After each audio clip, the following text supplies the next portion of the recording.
Good morning, everyone, and welcome to the fiscal year 2024 Women and Minorities in STEM Fields Grant Program, also known as WAMS. My name is Christopher Green. I am the National Program Leader leading this program. I am new to this position. I am from the Institute of Youth, Family, and Community in the Division of Community and Education. Joined with me today is Donna Hyatt, who is our program specialist, also helping me lead this program, and we will get started.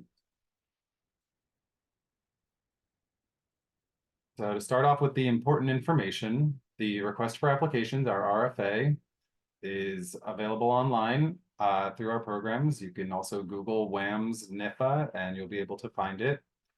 Also, please follow this link. We are recording this and we will also be sending out the slides afterwards if anyone would like them. Applications for the WAMS program are due at 5 p.m. on February 9th, 2024. They can only be submitted through grants.gov.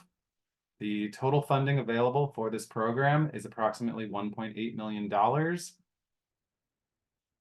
maximum funding per award is $200,000. We can only do a maximum of 2 applications per lead institution. So you will have to do internal panels to decide who will be able to apply to this program at NIFA.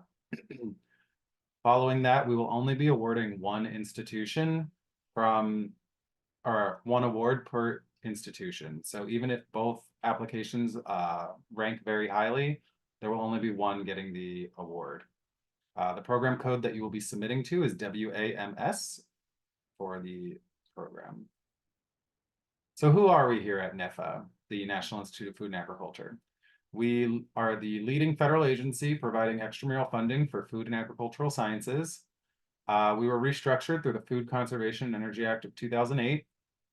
Our mission is agricultural research, education, and extension. Our vision is to catalyze transformative discoveries, education, and engagement to address agricultural challenges. And as you can see at the bottom, through discovery, which equals translation, which equals innovation, and it leads to a solution to help better our agricultural sciences. So at NIFA, we cover a large array of programs. Thank you all for being here today to listen about the WAMS program. But other topics that we cover are climate change, markets and trade, air, forests, grasslands, and rangelands, nutrition, obesity, wellness through health, as well as crop production, pest management, plant breeding, and plant health. There's many programs at NIFA that you're able to apply to, as well as be a panelist for. So please feel free to take a look at our RFA page and our programs page. This program, WAMS, is covered through the Education MSI grants. It's also in the K through 12 portfolio. NIFA administers about 25 education and capacity building programs with about $225 million in annual appropriations towards them. Our goals are workforce development, learning and engagement, capacity building for eligible MSIs and NLGCAs. To the right, you can see this depiction of what we call the NIFA pipeline, and it's what we use to kind of show the pathway into how we are helping minority serving institutions, as well as through the K through 12 program. We're still able to help underrepresented communities and minorities, as well as women. So program guidance for for the Women and Minorities in STEM Fields program. Our purpose and priorities is that this program supports projects that increase participation by women and underrepresented minorities from rural areas in STEM. And I know that says rural, but if you are more of an urban project, please feel free to make a case within your project as to why this would be important in helping women and underrepresented minorities.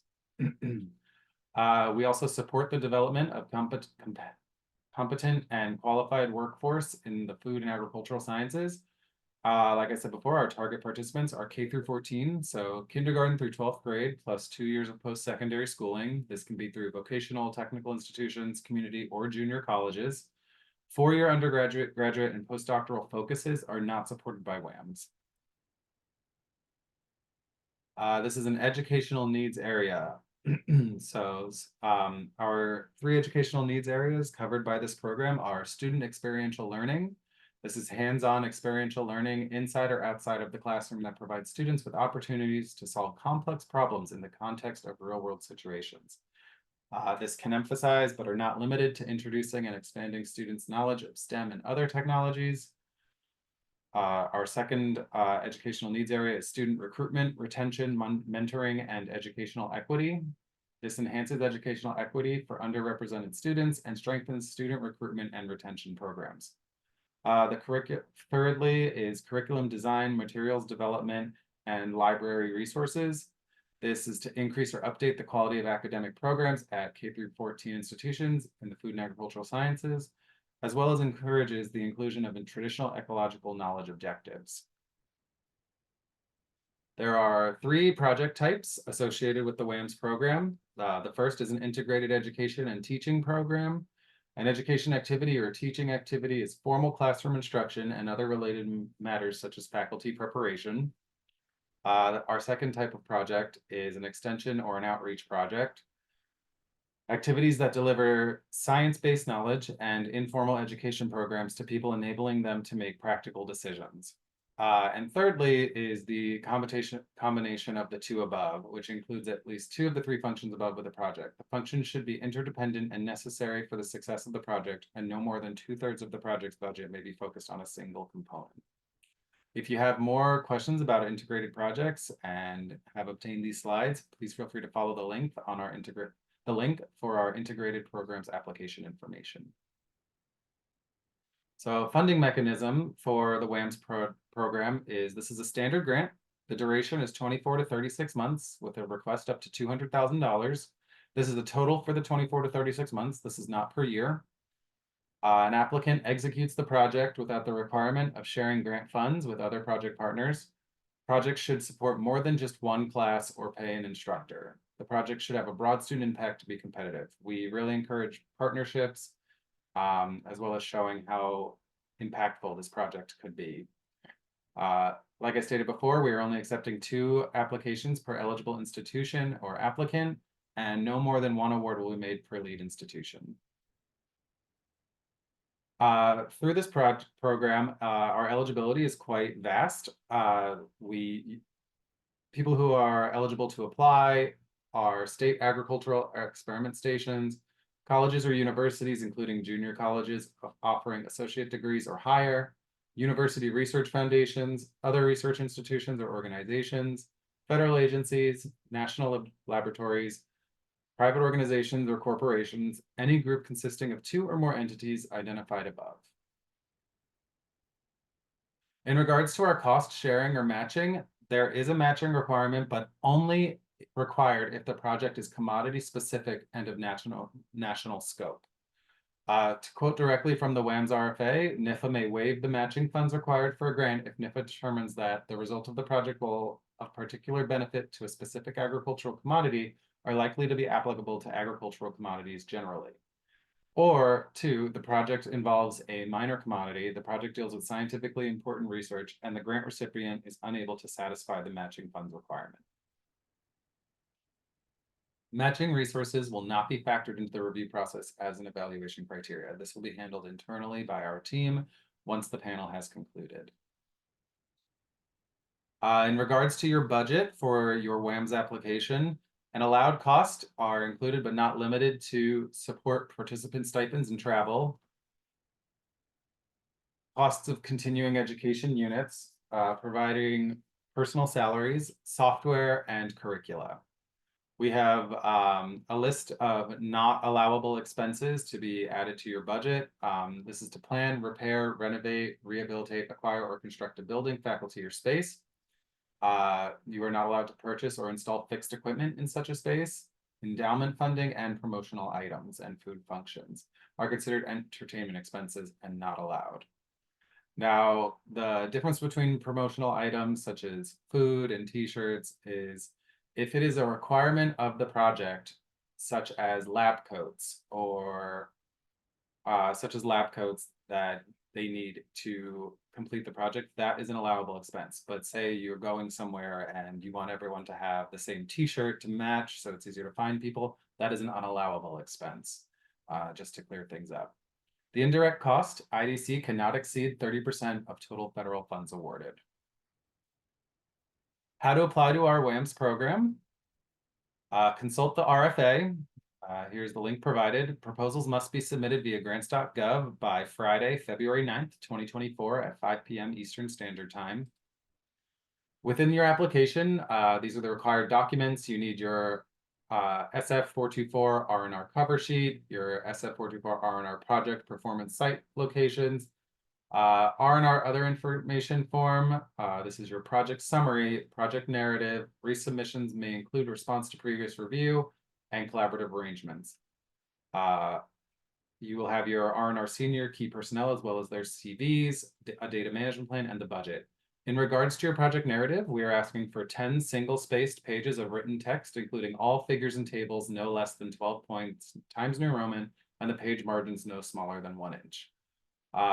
Please detail your long-term goals, supporting objectives of the proposed activities, role of stakeholders, objectives, methods and evaluation, project timetable, and expected outcomes.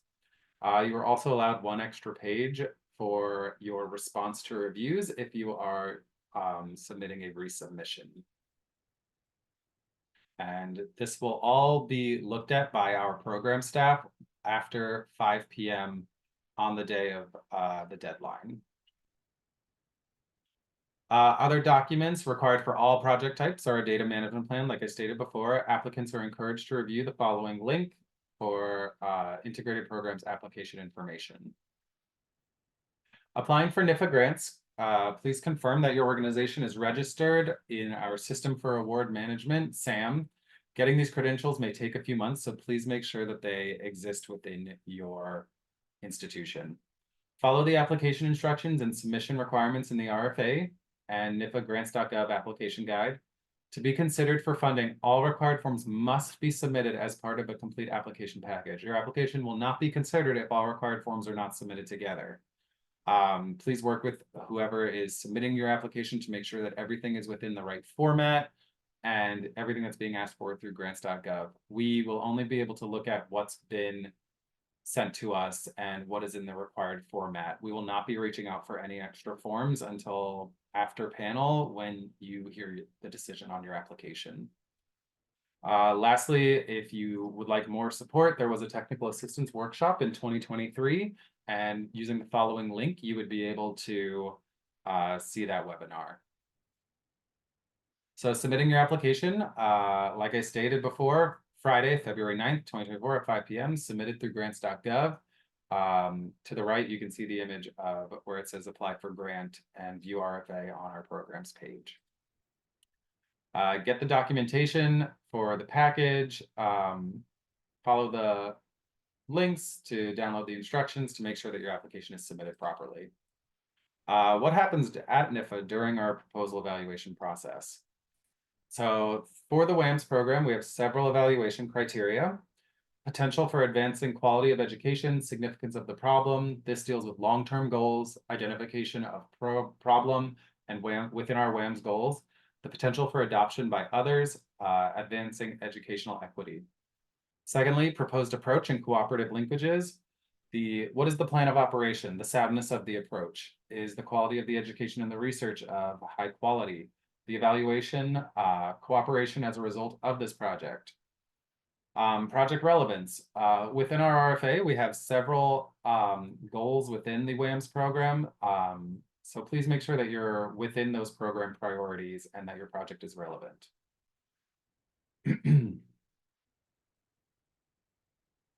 Another evaluation criteria will be the institutional capability and capacity building.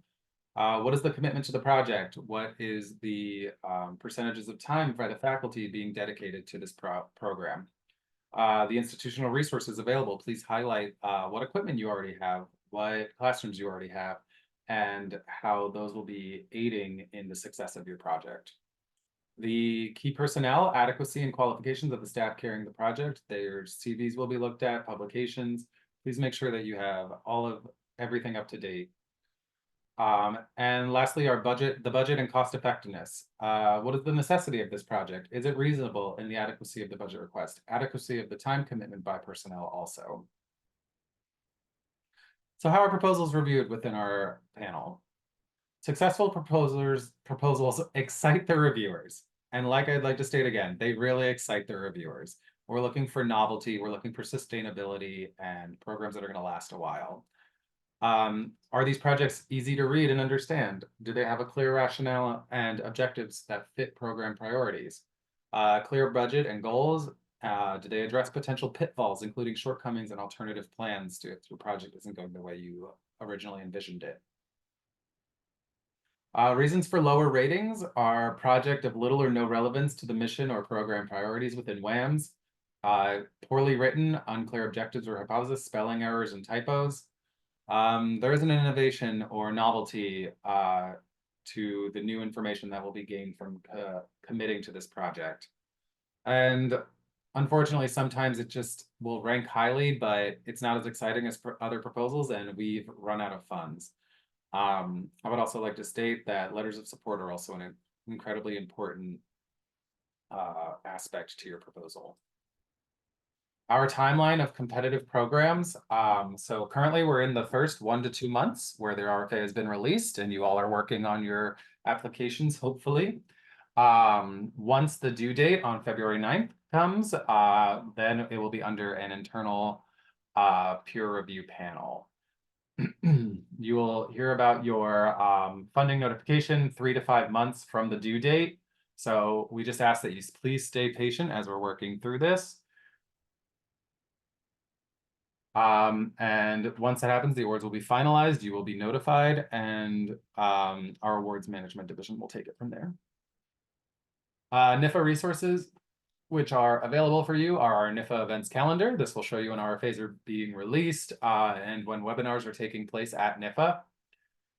If you'd like to find a funding opportunity, please follow any of the upcoming links for our upcoming RFA calendar, our competitive grants flowchart, and funding opportunities.